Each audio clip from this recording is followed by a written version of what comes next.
Leader of the opposition. माननीय chairman साहब,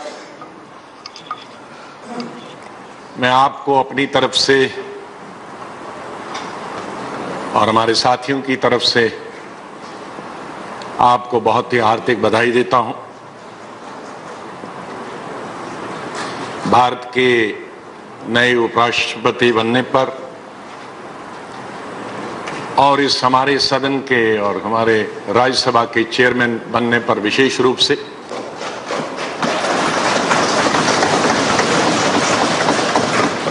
आप इस सदन के लिए नए नहीं, आपने एमपी के रूप में भी, मंत्री के रूप में भी, विशेष रूप से पार्लियामेंट्री अफेयर्स मिनिस्टर जब थे तब भी प्यार से भी लड़ते भी रहे, हम झगड़ते भी रहे, लेकिन सदन से बाहर जब जाते थे तो फिर हम एग्रीमेंट भी करते थे सदन को अच्छी तरह से चलाने के लिए। आपकी जो पब्लिक लाइफ रही, मैं देख रहा था,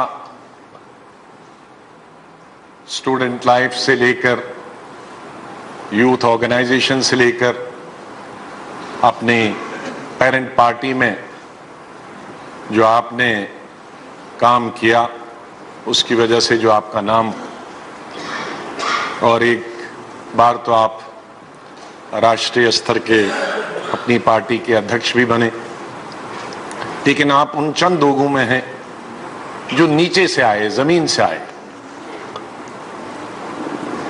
और ऊपर तक पहुंच गए अपनी पार्टी में भी और आज इस उपराष्ट्रपति के पद पर भी।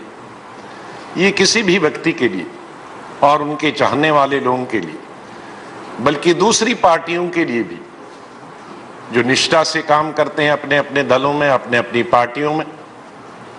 कल हम येचुरी जी की बात कर रहे थे, इसी तरह ये भी अपने स्टूडेंट कैरियर से आज अपनी पार्टी के जनरल सेक्रेटरी हैं। बहुत सारे लोग इस सदन में हैं, दोनों तरफ, तीनों चारों पांचों तरफ, जो नीचे से उठ के आज अच्छे अच्छे पदों पर आए। ये हमारे लोकतंत्र की सबसे बड़ी कामयाबी कि इसमें गरीबी और अमीरी का आज सवाल नहीं है। बहुत सारे लोग आज बड़े बड़े पदों पर हैं जो शायद बड़े जिम्मेदार नहीं थे, बड़े पूंजीपति नहीं थे, उन्हीं के परिवार के लोग ज्यादा पढ़े लिखे नहीं थे, उनको ज्यादा अवसर नहीं मिला, लेकिन अपनी मेहनत से, अपनी लगन से वो इन पदों पर पहुंचे। लेकिन इसके पीछे एक ताकत है, उस ताकत को हमें भूलना नहीं चाहिए। वह है लोकतंत्र, वो हमारा कॉन्स्टिट्यूशन। और उस जगह हमको किसने पहुंचाया? मैं इस देश के करोड़ों मजदूरों, नौजवानों, गरीबों को सल्यूट करता हूं जिन्होंने ये संभव किया, लेकिन मैं उनको भी सल्यूट करता जो उस वक्त करोड़पति थे, जो उस वक्त पूंजीपति थे, जो बड़े बड़े जमींदार थे। मैं अगर उल्लेख करूंगा मोतीलाल नेहरू का, कितने बड़े वकील थे वो।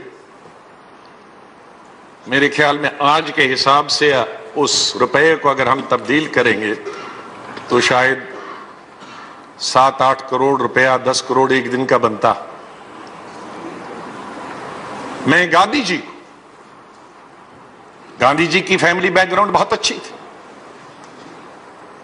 बहुत अच्छे वकील थे, इसीलिए तो साउथ अफ्रीका तक उनको जाना पड़ा मुकदमा लड़ने के लिए, जब साउथ अफ्रीका नहीं जा सकते थे। लेकिन त्याग दिया, कपड़ों का भी त्याग दिया, परिवार का भी त्याग दिया।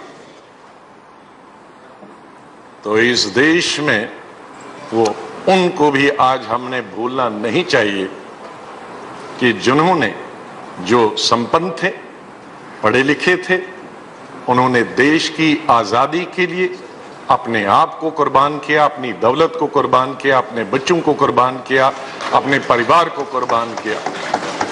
आज हमें ऐसे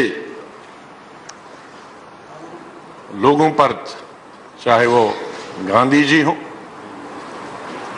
सुभाष चंद्र बोस जी को हम भूल नहीं सकते, पंडित जवाहरलाल नेहरू जी को कौन भूल सकता। 14-15 साल जेल में रहे। सरदार पटेल को कौन भूल सकता, मौलाना आजाद को कौन भूल सकता, तिलक को कौन भूल सकता। ऐसे लोग जो संपन्न थे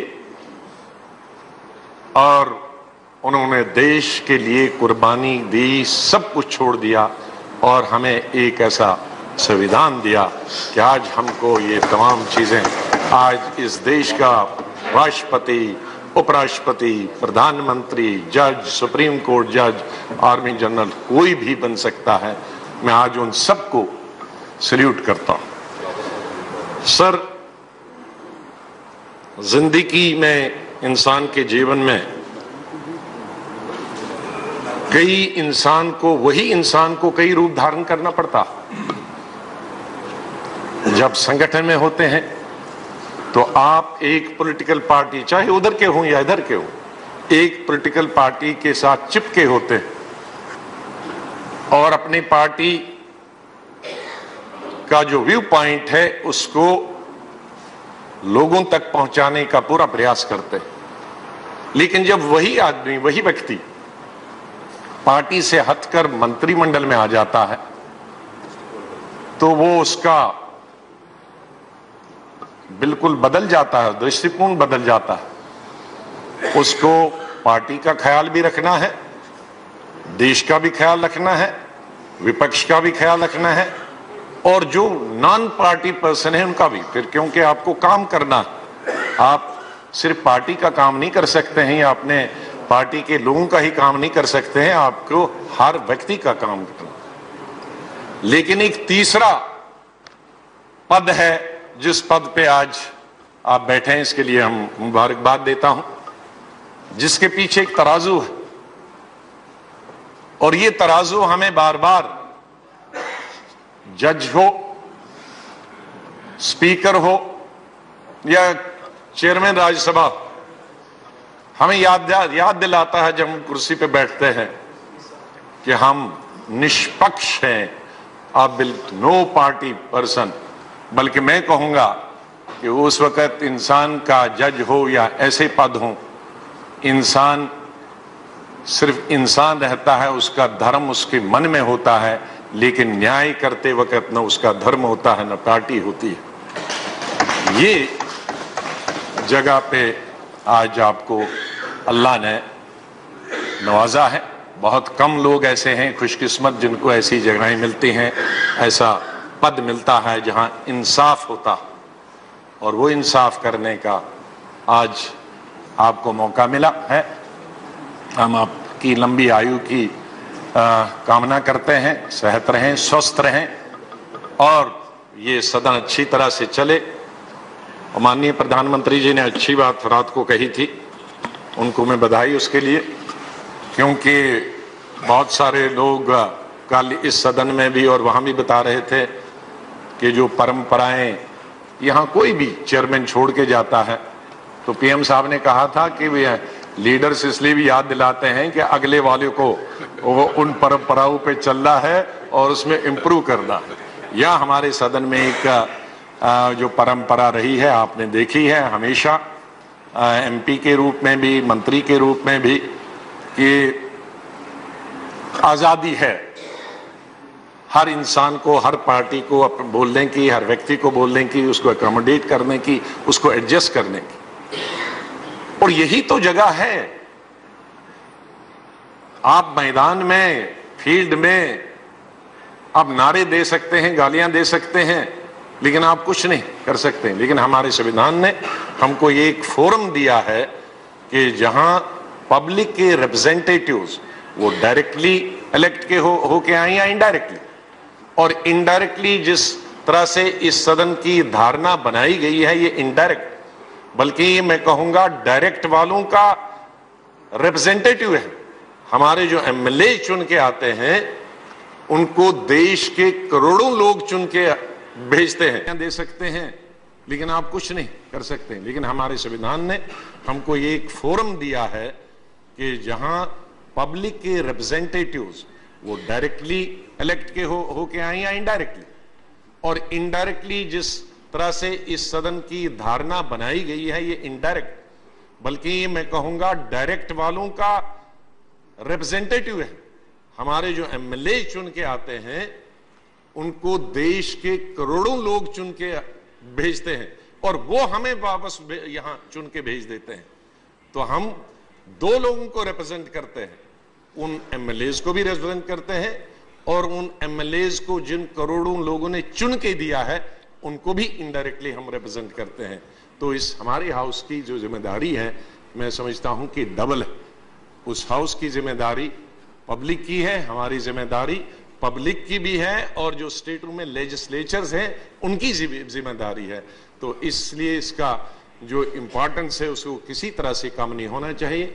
और जो परंपरा रही है कि यहाँ डेन में कोई भी बिल पास नहीं होता है, मुझे पूरा विश्वास और भरोसा है, और बल्कि मैं सभी विपक्ष की तरफ से आपसे अनुरोध करूंगा कि वो परंपरा कायम रहनी चाहिए।